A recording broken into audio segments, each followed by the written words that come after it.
Gia here, representing AskAMillennial. But this video isn't really that cheerful.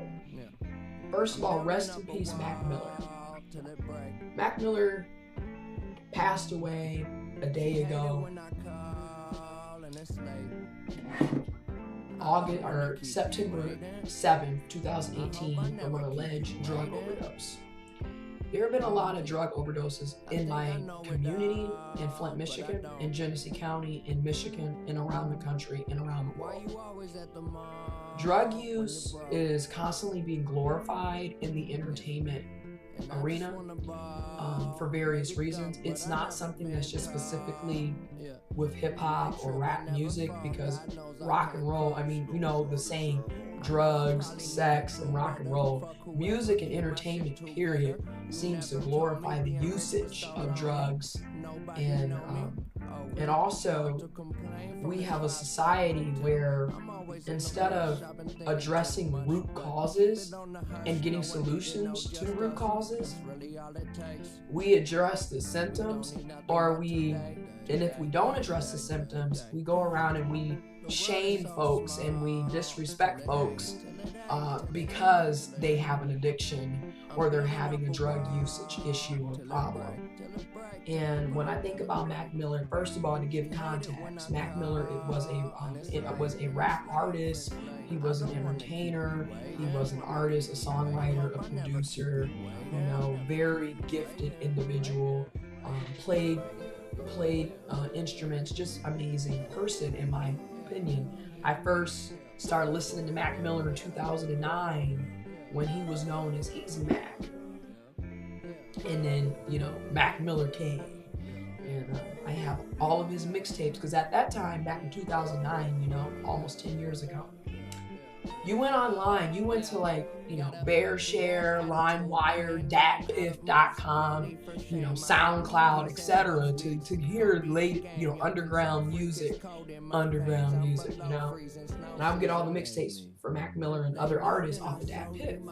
And then from there, you know, we was on MySpace and Facebook and SoundCloud, you know, and as time went on, and by the time 2010 came, Most Dope, Kids, Kicking Incredibly Dope shit came out, man. His music got me through the last year of high school, all through my college years. I recently bought his new album August 1st when it came out, and that same day I bought my tickets to his concert, November 28th, 2018. He was going to be in Michigan, and he's dead from an alleged drug overdose. And I think that's why it's important that I make this video, particularly on AskAMillennial's channel. And I'm probably going to make a video on my personal channel, Gia's World. I'll put a link in the description box below if you care to check it out. But my thoughts and prayers and condolences go out to Mac Miller, his family, his friends, his loved ones, his fans, his supporters, and to him. We're losing way too many people to drug overdoses. And granted, I smoke weed. I use weed. I use marijuana, cannabis. I drink. And I think it's really, it's a lot going on in our society where people self-medicate and we cope differently. I've dealt, and I still deal with a lot of mental and physical health issues and chronic depression. And I've used, you know, like when my grandfather passed away in 2015, I didn't really cope how I should have coped, or, you know, healed or dealt with the situation at hand and healed and coped correctly. My way of coping was drinking, working, staying busy, drinking, staying busy, drinking. So I was working, I had a job, I had an internship, I was in school full time, grad assistantship, and I was drinking and drinking and drinking and drinking and drinking. Because at that time, I didn't start using marijuana until April of 2018. So it hasn't even been 6 months since I've been using marijuana. So. But I was just really drinking. And look, and I still drink, not nearly as much as I was last year. Like, cause I made a decision for New Year's 2018 that I was going to reduce my consumption of alcohol and liquor because I was basically borderline alcoholic. I mean, you might as well have said I was an alcoholic because 2015 all the way through 2017, the very beginning of 2018, I was drinking. If it wasn't every day, it was multiple times a week. And when I was in grad school, particularly, especially when I was pulling all-nighters and working on my thesis, I was drinking every day. Like, I would leave my class and go to the bar. Because ironically, and I've noticed this a lot with colleges and universities, they're downtown or they're near downtowns, or they have bars and restaurants near them. So literally at the school that I went to, there's multiple bars literally in walking distance of the school. So like I went across the street basically from the campus and I would drink Patron shots, 2 and 3 at a time, and then walk to what is considered like a study area, and I would type, and then I would drink some more, and then I would have like bottles that I would put vodka and cranberry, vodka and orange juice, or I would buy fifths of Crown Royal. It could be Crown Royal, regular Crown Royal, green apple mixed with Mountain Dew or pineapple Faygo, and I would just be drunk all day, basically. I would be day drinking. But that was how I was coping, dealing with my grandfather's passing away and going through school. And then plus I've just been dealing with a lot of mental and physical health issues, which in many ways my drinking got out of control because I ended up I always had stomach issues, but then like they became chronic gastrointestinal issues, ulcers, having my gallbladder removed.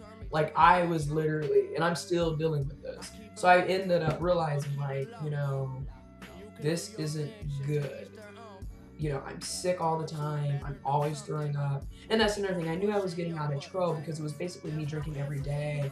And it got to the point where I wasn't really worried about hangovers because I knew when I woke up, like, okay, so I would throw up. I was throwing up and then going back to drinking like 30 minutes to an hour afterwards. Or I would wake up and be like, oh my God, my head is a little pounding, drink some more, and then it would go away. So I knew I was escalating into some other horrible shit. I knew that was an addiction, and I knew, okay, this is not good. So I told myself in 2018, like, we're gonna reduce. Now, I didn't cut cold turkey because those who know me know I still drink, but I do not drink nearly on the level that I was.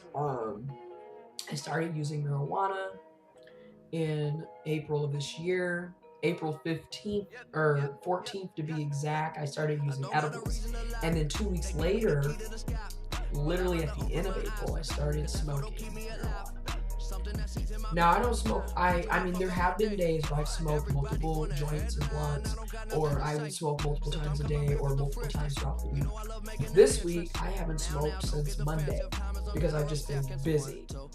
But to me, marijuana is nowhere as dangerous as alcohol and liquor and a lot of these other hard drugs. And it also, in my opinion, marijuana is not a drug, it is a plant.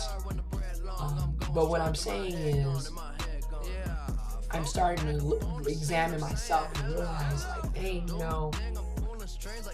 self-coping and self-medicating is also why people end up becoming addicted and being drug abusers, because some of us don't know where we can get help from, and mental health costs money, and people don't necessarily have money or those resources to get the help that they need. And you can see why people end up, you can see how people can end up getting addicted. And also when you're around people that are enabling you, because that's another thing. When I think about Mac Miller, when I think about Michael Jackson, when I think about Whitney Houston, when I think about a lot of people who have passed away because of drug usage and drug abuse, the culture around you, the environment around you plays a major factor. Because in my personal experiences, everybody I was around and people that I was hanging out with, everybody was drinking all the time. So it was like, and then of course we're in college. So literally, and then like I was a late bloomer. I've always been an extremely late bloomer. So people, like when I turned 21, I wasn't drinking. I had a beer. I'll never forget. I had Red's Apple Ale, and I was sick off of that because again, I've always had stomach issues, but like things have gotten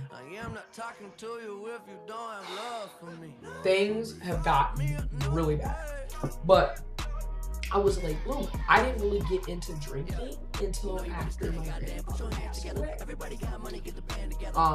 But again, the culture, everybody's drinking. And at the time, the people that I was really hanging out with a lot, it seemed like every time we got together, we got shit-faced. I'm talking about blackout drunk.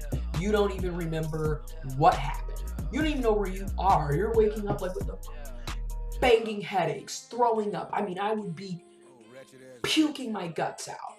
And then it got to the point where that was so often that I got used to it. And then I realized, well, if I drink more, my headache goes away. Like, I just got so used to it. So I just realized this is not good for me. And I told myself in 2018, we're going to reduce. And I did. I reduced. And then, two, having surgeries. I had to keep my gallbladder. Having ulcers. Having, I have a lot of, I'm eventually going to do a video on my personal channel discussing some things. So, again, if you want to see that or know more about that, subscribe to my personal channel. Link will be in the description box below. But what I'm saying in this video, especially with opiates and heroin, right? Because of my chronic gastrointestinal issues, I've never been into pills. Never was. And I think a lot of it has to do with my grandparents, because my grandmother nursed for 40 plus years, and she was always anti-pills. And then also because my mother's own personal issues too. So I've always been anti-pills. But yet, because of my chronic health issues, I have been prescribed Norcos. I have heavy painkillers because I have severe health issues, but that's another reason why I use marijuana. Because I refuse to pop pills all day. And then two, like a lot of the medications, I have a cocktail of medications basically that I have to take technically every day, multiple times a day. And a lot of my medications, they make me basically a zombie. Like I can't function. Norcos, and then they want me to take 2 every 6 hours. And it's like, how am I supposed to work? How am I supposed to drive a car? How am I supposed to function if I can't even stand upright? So, it's just reasons why I just could not.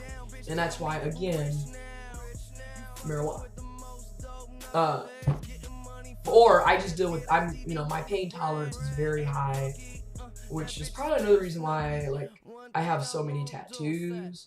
Because, I don't know what it is, but, I don't feel a lot of stuff either. It's like I don't know. So, but the point is, what I'm saying in this long video is, we have to do something to help the people in our communities, in our society, when it comes to drug usage and abuse and addiction.